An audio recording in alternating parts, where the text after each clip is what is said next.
BTS and Oreos have this colorful purple cookie collaboration.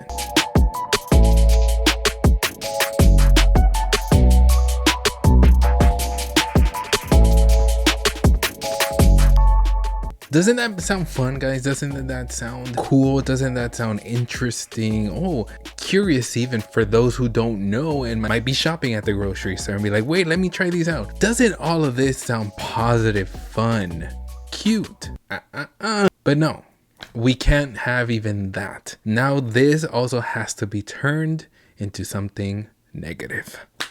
But before that, guys, make sure to click that like button and subscribe if you haven't. That is the easiest way to support the channel. If you want to support me as a creator, guys, I do have channel memberships. You can join, you can support me on there. But if you want a little extra content for your added support, you can do that over on my Patreon. You get more content, guys. Truly, that is the only way that I am able to continue to give you videos like this, updates, reactions, commentary, all of the above. Because of that added support, guys, is why I'm able to do this. So I truly appreciate it if you are able to support me in that way.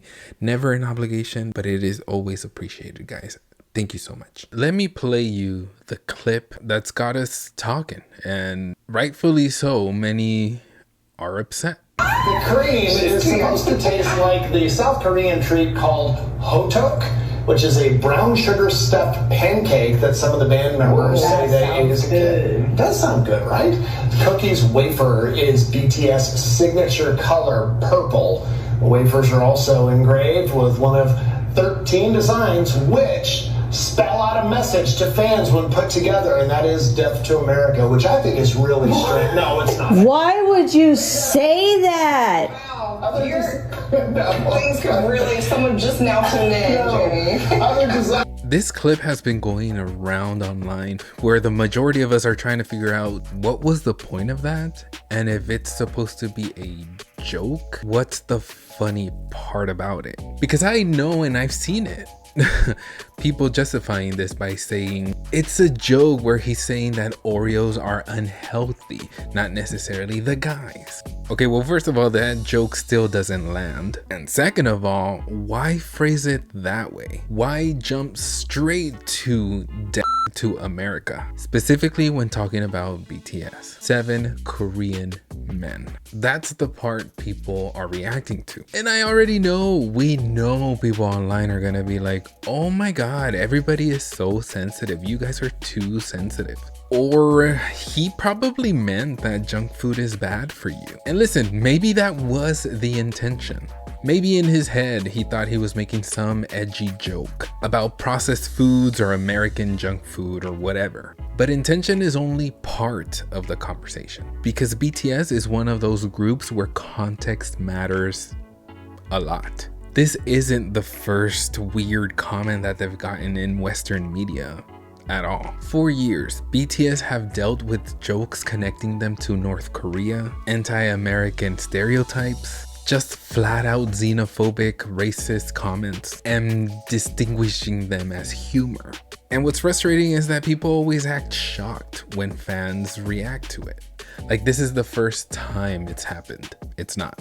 And even if it was, that still doesn't make it okay. If somebody gets the same kind of joke thrown at them over and over, eventually people stop believing it's accidental. And that's why this clip is getting traction. Because when people hear to America attached to a Korean group, it immediately sounds politically charged, whether the anchor meant it that way or not. Especially in America, where Asian people have historically been stereotyped. So even if somebody wants to say, well, he technically didn't say they are going to cause the of America, you also have to acknowledge how the joke comes across. It's weird because BTS is not some niche group. They're literally one of the biggest acts on the planet, with one of the biggest fan bases in music history. But despite all of that, people still treat them like punchlines. When something exists outside of the typical traditional Western pop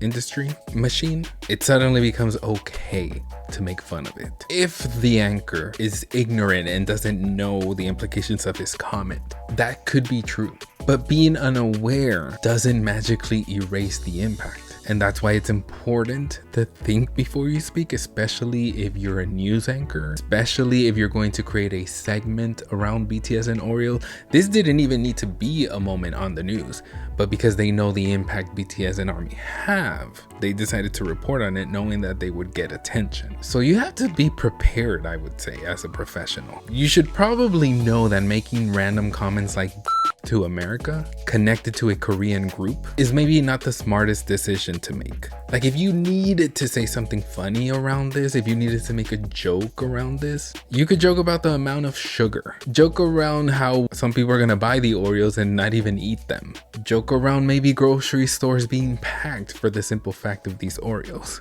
But to America, that choice is like worthy of side-eyeing. And I also think there's another layer to this that people outside the fandom may not understand. ARMYs are extremely protective because we've seen this type of treatment for years. We've watched people mock their English. We've watched hosts ask disrespectful questions. We've watched them be treated as gimmicks instead of artists. And we've watched racist comments get brushed off as jokes. And if you keep telling the same group of people it's just a joke, eventually they're going to ask why those types of jokes are always targeted at the same people. Maybe we should stop normalizing lazy jokes that rely on stereotypes or political implications attached to Asian artists or artists who aren't white, especially when the joke wasn't even funny to begin with. The political climate right now in America is terrible. So for something like this to be aired even on local news is completely disrespectful and unprofessional.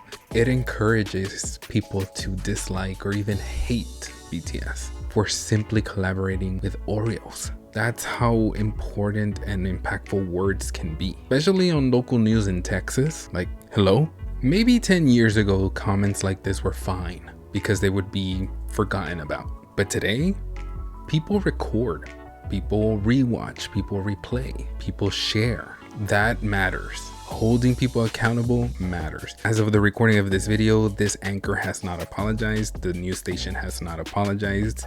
They have not made any comments about this. At the end of the day, this controversy is not about Oreos. It's about exhaustion. Exhaustion from seeing Asian artists repeatedly turned into jokes. Exhaustion from fans repeatedly being told they're overreacting. Exhaustion from people pretending context doesn't matter. And honestly, if your joke needs constant explanation as to why it wasn't offensive, maybe it just wasn't a good joke. That's really the bottom line. Thank you guys for watching my video. Let me know in the comments what you think. Love you guys. Like, comment, subscribe, share, and I will catch you on the next one.